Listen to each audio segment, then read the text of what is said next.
하나님의 말씀은 에스겔서 19장 1절에서 14절까지의 말씀입니다. 저와 여러분이 한 목소리로 읽도록 하겠습니다.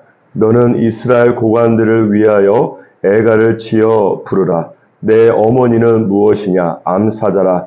그가 사자들 가운데에 엎드려 젊은 사자 중에서 그 새끼를 기르는데 그 새끼 하나를 키우매 젊은 사자가 되어 먹이 물어뜯기를 배워 사람을 삼킴에 이방이 듣고 함정으로 그를 잡아 갈고리로 꿰어 끌고 애굽 땅으로 간지라.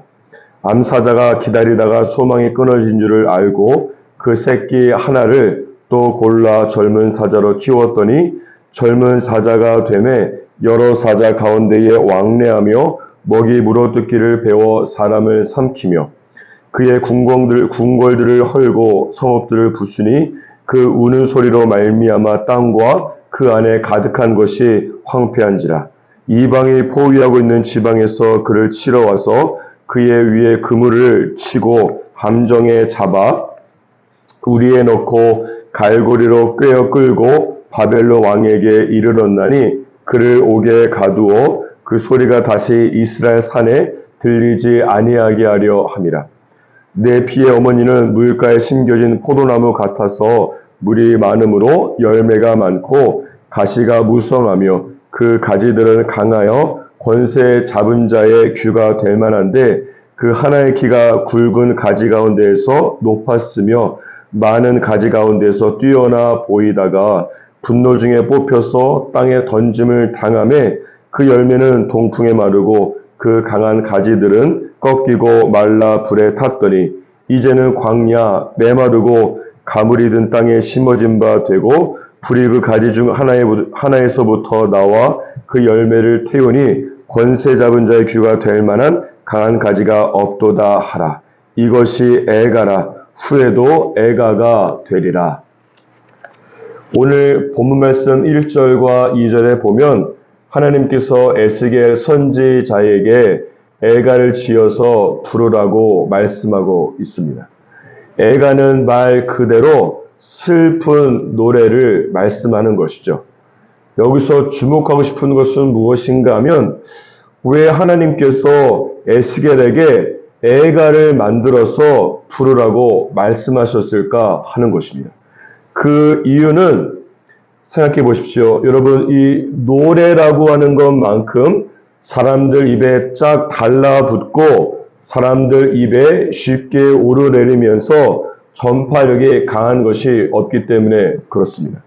아무리 말해도 이스라엘 백성들이 도대체 하나님의 말씀을 들으려고 하지를 않으니 이제는 하나님께서 노래를 통하여서라도 그들에게 당신의 뜻과 당신의 음성을 계시해 주시기를 정말로 간절히 원하시기 때문에 노래를 만들어서 애가를 부르라고 말씀하는 것입니다. 저와 여러분도 마찬가지입니다. 저희도 나 자신의 연약함과 영적으로 실패하고 또한 하나님에 대한 원망 등으로 가득 찰 때에 하나님의 음성을 듣는 귀가 막힐 때가 종종 있지 않습니까? 이 때에 하나님께서는 저희에게 노래를 통해서라도 말씀하실 때가 있다라고 하는 것입니다. 제가 교회를 개척하고 새벽 예배를 시작한 지 3개월 정도가 되어 갑니다. 그런데 저희 교회 성도분들은 교회에서 대부분 먼 곳에 사시다 보니까 이 새벽 예배를 참석하지 못하시게 되었습니다. 그래서 새벽 예배를 시작한 지 3개월 동안 몇 번을 제외하고는 저 혼자 계속해서 새벽 예배를 지금까지 드리고 있습니다. 새로운 성도조차 새벽 예배에 나오지를 않는 상황입니다. 이런 상황이 답답하기도 하고 제 자신이 혼자 무엇을 하고 있는지 절망이 되기도 하였습니다. 그러던 어느 날 밖에서 걸어가다가 제 입술에서 갑자기 찬양이 하나가 흘러나왔습니다. 제가 즐겨 부르는 찬양이 아니고 게다가 제가 노래를 부르려고 한 것도 아닌데 저도 모르게 제 입술에서 찬양 곡조가 터져 나온 것입니다. 그래서 그 찬양을 부르게 되었는데 가사가 이렇습니다. 찬송가 중에 너 예수께 조용히 나가라고 하는 그 찬송가 중에 한 곡조인데 늘 은밀히 보시는 주님 큰 은혜를 베푸시리. 늘 은밀히 보시는 주님 큰 은혜를 베푸시리라고 하는 그 구절들입니다. 저 혼자 새벽 예배를 드리는 것만으로 알고 답답하고 주님을 원망하고 있었는데 하나님께서 저를 늘 은밀히 보시고 있다고 말씀하실 뿐만 아니라 저에게 큰 은혜를 주시겠다는 이 말씀을 들으면서 혼자 목 놓아 울게 되었습니다. 제가 주의 음성을 평상시에 듣는 통로가 모두 막히게 되니까 이제는 주님께서 한 번도 생각해 보지 못한 통로인 노래를 통해서라도 저에게 말씀하신 것입니다. 사랑하는 여러분, 여러분도 하나님께서 여러분에게도 노래를 통해서 말씀하실 때에 들을 수 있는 영적인 은혜와 귀가 여러분에게 있기를 주님의 이름으로 축복합니다. 다시 본문 말씀으로 돌아와서 애가의 내용은 무엇인가 하면 암사자와 두 마리 새끼 사자를 통한 비유입니다. 2절 이하에 보면 암사자가 새끼 하나를 키워서 사냥하는 법을 가르쳤습니다. 그런데 이 새끼 사자가 젊은 사자가 되고 난 다음에 다른 동물들을 사냥하는 것이 아니라 사람을 잡아먹었다고 말씀하고 있습니다. 그래서 이방 민족이 듣고 그 젊은 사자를 이 갈고리로 꿰어서 애굽 땅으로 끌게 되었다고 말씀하고 있습니다. 결과가 이렇다 보니까 암사자가 크게 실망하고 소망을 잃게 되었지만 그럼에도 5절 말씀에 보면 또 다른 새끼 하나를 또 젊은 사자로 기대감을 가지고 키웠다고 말씀하고 있습니다. 그런데 이번에도 다른 젊은 사자 또한 사람을 삼키게 되면서 9절에 보시면 이방 민족이 우리의 그 사자를 집어넣고 바벨론 왕에게 끌고 갔다고 말씀하고 있습니다. 이 비유는 무엇을 말씀하고 예언하는 것입니까? 이것은 남유다의 두 왕인 여호아스 왕과 여호야긴 왕에 대해서 말씀하는 것입니다. 두 왕은 모두 하나님의 길을 버리고 죄악의 길을 선택한 결과 실제로 한 사람은 애굽으로 또 다른 한 사람은 바벨론으로 끌려가게 되었습니다. 이 비유를 자세히 보시면 하나님께서 이 유다 왕국을 암사자로 비유하고 있고 유다 왕국의 두 왕을 젊은 사자라고 말씀하고 있습니다. 하나님께서 이 유다 왕국에 대해서 사자로 비유하셨다는 것은 하나님께서 이스라엘 백성들을 향한 한 가지 기대가 있었음을 말씀하는 것입니다. 요한계시록 5장에 보면 예수 그리스도에 대한 두 가지의 표현이 기록되어 있습니다. 하나는 어린 양, Lamb of God으로서 십자가에서 죽임당한 종이신 예수 그리스도를 의미합니다. 또 다른 하나는 무엇인가 하면 유다의 사자, Lion of Judah로서 온 세상을 다스리는 왕이신 예수 그리스도를 말씀하는 것입니다. 이런 면에서 볼 때 하나님께서 남유다를 무엇보다 사자로 비유하신 것은 무엇을 말씀하는가 하면 요한계시록 5장에 기록된 예수 그리스도와 같이 유다의 사자 Lion of Judah가 되어서 왕과 같이 이 세상을 다스리고 영향력을 주는 왕 같은 제사장으로 살아가기를 원하셨고 원하시는 이런 기대를 말씀하는 것입니다. 그래서 동일한 맥락에서 창세기 1장 28절을 보면 생육하고 번성하여 땅에 충만하라, 땅을 정복하라, 모든 생물을 다스리라고 말씀하고 있는 것이고 출애굽기 19장 6절에도 보면 너희가 내게 대하여 제사장 나라가 되며 거룩한 백성이 되리라고 말씀하고 있는 것입니다.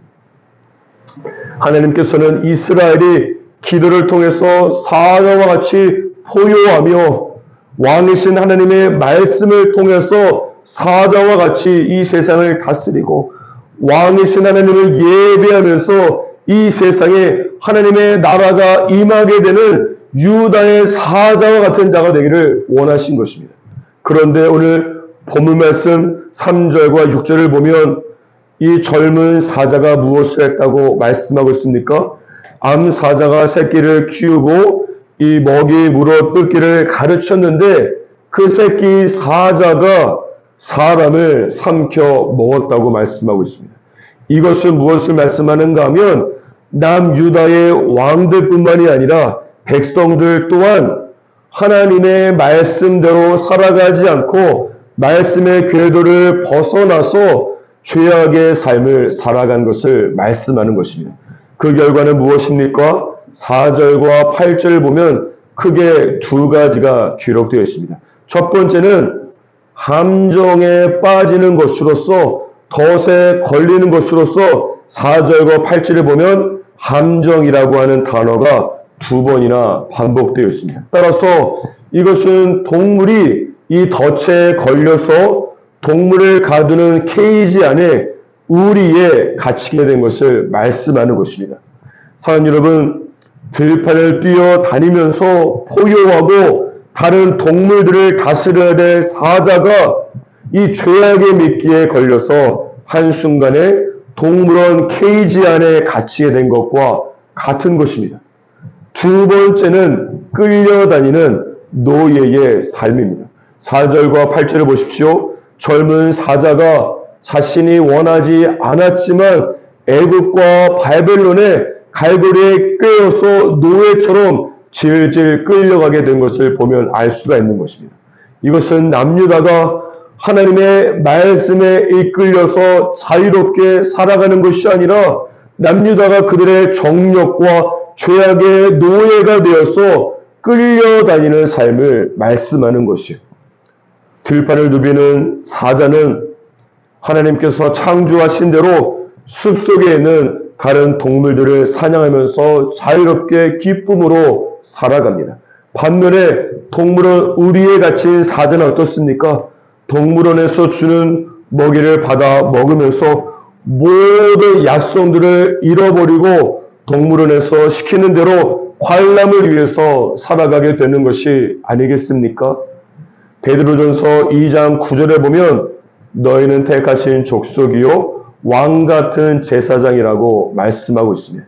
이것은 하나님께서 저와 여러분 또한 예수님과 같이 이 땅을 다스리고 변화를 주고 영향력을 주는 라이언 오브 주다, 유다의 사자와 같은 삶으로 부르신 것을 말씀하는 것이에요.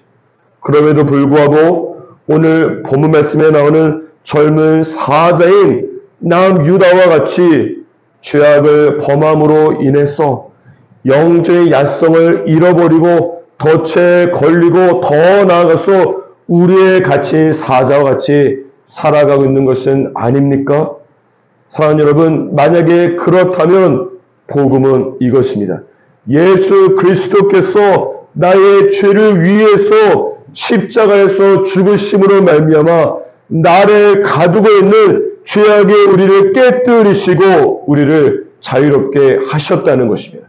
그러므로 사랑하는 여러분, 오늘부터 죄악의 덫에 걸려서 다시는 죄악의 우리에 갇힌 사자같이 살지 마시고 말씀과 성령을 따라 살아가면서 영적인 야성을 회복하고 유다의 사자같이 기도로 포효하면서 다스리고 통치하는 왕 같은 존재로 살아가시기를 주님의 이름으로 축복합니다.